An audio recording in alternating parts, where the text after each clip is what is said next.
Bonjour à toi. Eh bien, ce dimanche, j'ai envie de te parler des ronciers, donc de toutes ces belles ronces qui peuvent pousser un peu partout et que l'on a un peu sur tous nos terrains quand on a du terrain. Et cette année, je les avais laissé pousser pendant 2 ans et demi depuis que je suis arrivé sur le terrain. Et j'avoue que là, bon, je me suis un peu laissé envahir, donc j'ai dit là quand même si j'ai de la place, que j'aime bien les ronciers, que je sais que c'est intéressant, je vais un petit peu les gérer. Et suite à ça, eh bien, j'ai découvert plein de choses très intéressantes et qui confirment ce que l'on dit sur les ronciers, sur l'intérêt des ronciers. Donc je te partage tout ça et je te montre. Alors déjà, c'est parti, je passe de l'autre côté de la caméra.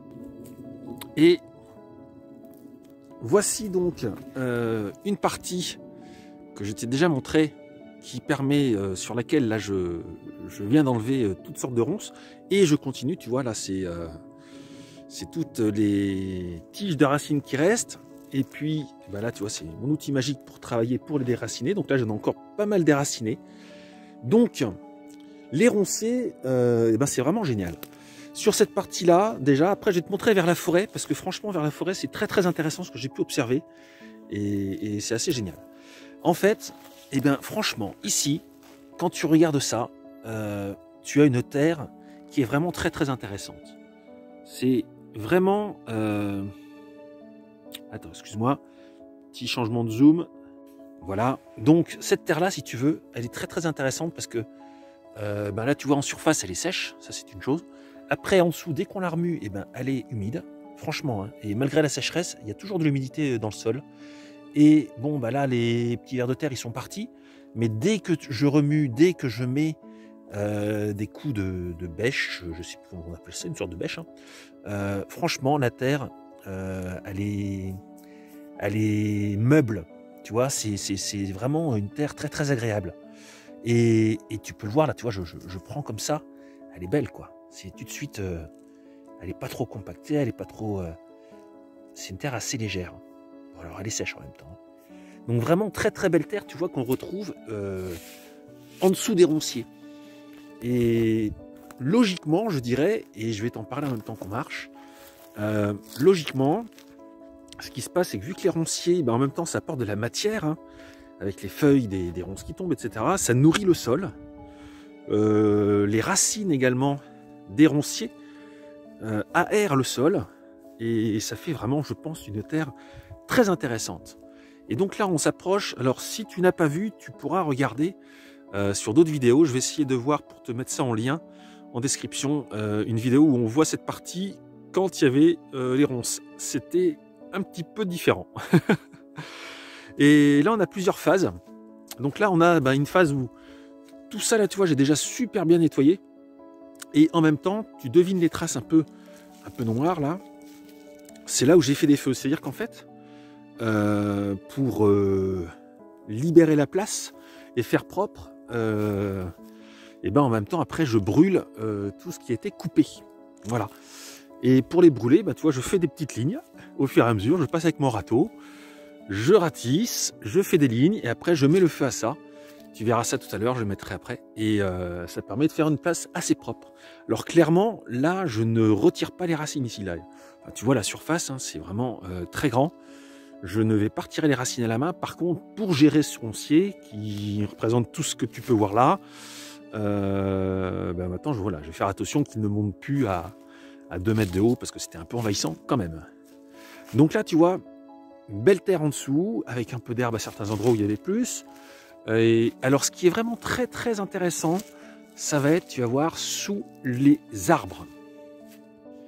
Nous sommes donc sous les arbres, tu peux voir au-dessus, voilà, les branches, hein, c'est l'orée du bois, hein, et donc toute cette partie où il y a vraiment beaucoup de feuilles qui tombent, et entre autres, là dans la forêt, en bord de forêt, bordure, j'ai des chênes, j'ai des châtaigniers et j'ai des chênes. Alors ce que j'ai pu constater, alors je vais les retrouver, je vais chercher, ah tiens, là il y en a là, et puis là-bas il y en avait des magnifiques. Regarde ça, tu peux voir ici, voilà, un gland qui s'est planté et qui est en train de s'épanouir. Et là, tu en as encore un. Et tu en as comme ça plein partout. Regarde, hop, un autre qui s'épanouit. Et alors là-bas, ils sont extraordinaires. Alors là, tu vois, pareil, hop, un gland qui s'épanouit. Et ça, en fait, ce qui c'est rendu possible. Alors là, regarde, ils sont énormes, ils sont magnifiques. Ils grossissent, ils sont... alors celui-là, tu vois, ben, malheureusement, je l'ai arraché avec la ratisse. Mais là, j'en ai qui ne sont pas arrachés. Regarde ça, comment ça s'ouvre. C'est magnifique, hein. C'est vraiment étonnant. Et donc ça, c'est bien planté en terre, tu vois. Et vu que c'est protégé à la base, bon là, maintenant, c'est découvert. Regarde là, tout ça, tu vois, tout ça là, il y en a là. Tac, tac, tac. Tous ces glands là, ils sont magnifiques. Il y en a d'autres là-bas. En fait, si tu veux, là, partout où il y avait le chêne et puis les glands qui sont tombés, regarde ça, c'est extraordinaire. Là, on voit bien, toi, bah tiens, on va même enlever, tu vois, il y a l'enveloppe qui s'enlève.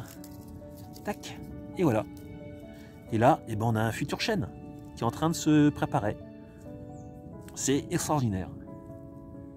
Et il y en a comme ça, mais plein partout. Et donc, ce qui est intéressant, tu vois, ben, c'est de se dire qu'en fait, déjà, tu as le phénomène des feuilles qui tapissent tout le sol, ce qui protège les glands, ce qui leur fait un habitat humide et pas trop gelé en même temps. Et ce qui est génial avec les ronces, alors par exemple, roncier que tu peux voir là-bas, quand tu vois ce roncier qui est là-bas, tu peux forcément comprendre que les petites bestioles, elles vont pas y aller. Enfin, les petites, les grosses plutôt. C'est-à-dire que les chevreuils, etc., quand tu as un roncier de cette taille-là, eh ben, ce qui peut être en dessous, qui a envie de pousser, ce n'est pas dérangé. Et c'est pour ça qu'on dit, hein, tu dois le savoir peut-être, qu'en fait, un roncier, eh ben, quand il est implanté, alors là, d'autant plus en bordure de forêt, tu vois, si j'avais laissé faire, le principe, c'est que tout le roncier se serait bien développé, les petits arbres en dessous se développent, et une fois que les petits arbres ont poussé et deviennent plus grands, et qu'il y a un couvert végétal au-dessus, eh ben, les ronces, naturellement, disparaissent. Tu dois le savoir peut-être ou pas, c'est le roncier, c'est vraiment les prémices, les débuts d'une forêt. C'est parce qu'il y a un roncier qu'après, il y a la forêt qui arrive, parce que les petits arbres sont protégés. Je vais te montrer ça aussi sur le haut du terrain, tu vas voir. Et petit feu qui va permettre de brûler un petit peu toutes les feuilles et puis tout le bois, hein, des ronces. Donc comme ça, c'est bien canalisé et il vaut mieux que ce soit bien canalisé parce que franchement, c'est tellement sec. Là, ça fait des tout petits feux, donc c'est bien. Et il ne faut pas plus, hein, parce que c'est très très sec.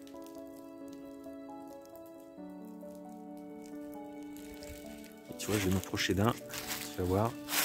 Ça, voilà, ça nous fait des petites lignes de feu qui se consument tranquillement, en douceur, avec le vent qui parfois change un peu de sens, entre vent nord et nord-est. Donc j'ai mis à contre-vent, j'ai allumé à contre-vent pour la plupart, et j'ai celui-là par exemple, tu vois, ben, qui lui est plutôt dans le bon sens du vent et qui tout de suite accélère plus la marche, on va dire. Mais bon, ça va, il est bien canalisé, donc ça pose pas de problème.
nous montons. On est pareil à l'orée du bois, tu vois, qui est à droite. Donc là, je suis dans un chemin qui monte, un chemin que j'ai fait, au milieu des ronces et des fougères.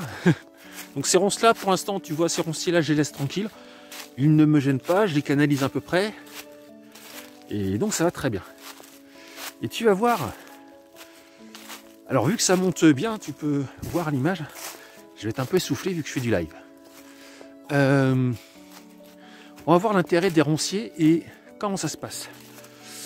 Je vais t'expliquer ça entre la forêt et la bordure du bois où il y a les ronciers. Et tu vas très bien comprendre. Vraiment cet intérêt. Donc quand on a de la place, parce qu'évidemment il faut de la place, c'est vraiment bien de laisser pousser les ronciers. Donc là, on arrive sur le haut de la forêt.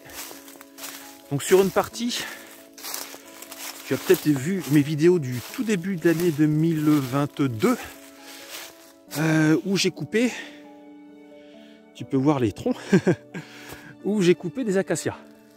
Acacias qui maintenant sont là, en poteau. Et ben, tu vois, au niveau de ces acacias, j'ai plein de petites repousses. Mais, ce que j'ai pu remarquer, c'est que j'ai certains acacias, malgré... Parce que quand ils sont jeunes, tu vois, ils font des belles épines hein, de protection pour éviter de se faire manger. Mais il n'empêche que, quand il n'y a pas les ronces, et ben, les chevreuils, ils viennent les manger. Donc après, ben, forcément, le petit arbre, il meurt. Donc là, tu vois, ben, par exemple, c'est l'exemple typique. Vu que j'ai ouvert, on va dire, une sorte de clairière un peu, en faisant tomber un peu tous les acacias, parce que tu vois, au-dessus, j'avance un peu, là au-dessus, ça fait vraiment une ouverture, hein. On a une clairière, eh bien, des ronciers se sont de nouveau développés, naturellement, tu vois, ici, parce qu'il y a moins de couvert végétal, plus de lumière, et donc, hop, le roncier pousse, et tu peux voir que là, au milieu des ronces, bah, tu vois, ici, là-bas, j'ai des beaux acacias qui poussent. Et là, ceux-là, ils sont absolument pas dérangés, ils ne se font pas manger. Parce que tout simplement, mais ils sont protégés. Et donc, ça leur permet de bien pousser. Et l'exemple parfait que tu vois à côté, à l'orée du bois, c'est des acacias qui sont devenus déjà beaucoup plus grands.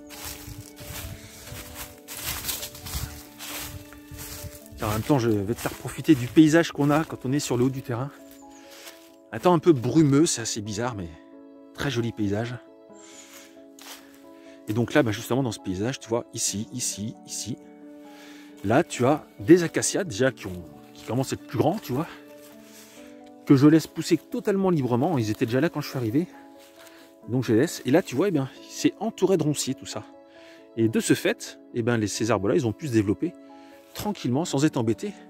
Et c'est ce qui explique qu'au fur et à mesure, si tu laisses un roncier, eh bien, tu vois, la forêt qui est là, naturellement, si je laisse pousser tout ça, que j'ai l'intention de laisser pousser, parce que je suis très heureux de les voir là, eh bien, la forêt, elle s'étend. Elle va s'étendre, naturellement. Donc, c'est absolument génial. C'est vraiment l'intérêt du roncier. Allez, petite vue du haut du terrain. La cabane qui est là. Là, eh ben, on voit la serre hein, qui est ici. La serre qui se monte. Le bassin en bas devant l'espace détente.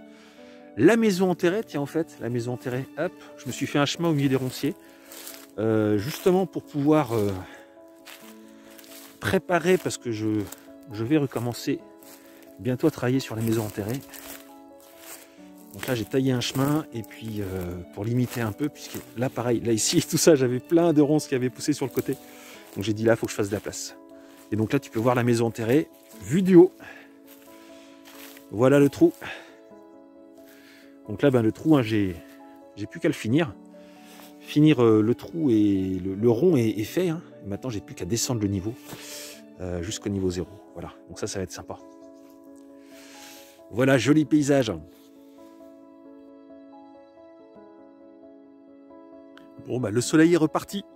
Donc, j'ai remis la capuche. Il fait un peu plus frais. Il fait pas encore bien chaud. Hein. Voilà. Donc, conclusion de cette vidéo. Et ben, laissez pousser vos ronces. Si vous avez de la place, si vous le pouvez, un maximum. Alors, bon, moi-même, j'avoue, là, j'ai un peu détruit les ronciers. Mais parce qu'à un moment donné, ça peut devenir quand même un peu envahissant. Mais c'est vraiment très intéressant de voir le phénomène qui se fait. Et donc, la conclusion qui est intéressante, c'est de se dire qu'en fait, si tu as un terrain, mais que tu n'as rien à faire sur ce terrain, et que ça va ne gêner absolument personne, et ben, plutôt que de te dire, tiens, je vais choisir un arbre, je vais aller acheter des arbres, je vais les planter, etc. Ben, si tu as du temps, en fait, si tu as quelques dizaines d'années devant toi, eh bien, tu peux tout simplement laisser faire la nature. Et la nature, elle va s'arranger pour créer la forêt très naturellement, sans aucun effort de ta part. Donc c'est quand même plutôt sympa. Et puis ben, évidemment, si on veut l'aider un peu, on peut en rajouter, on peut mettre des essences particulières. Mais franchement, c'est top, que la nature est bien faite. Voilà, bonne fin de journée, bon dimanche, et puis à bientôt pour notre vidéo. Au revoir.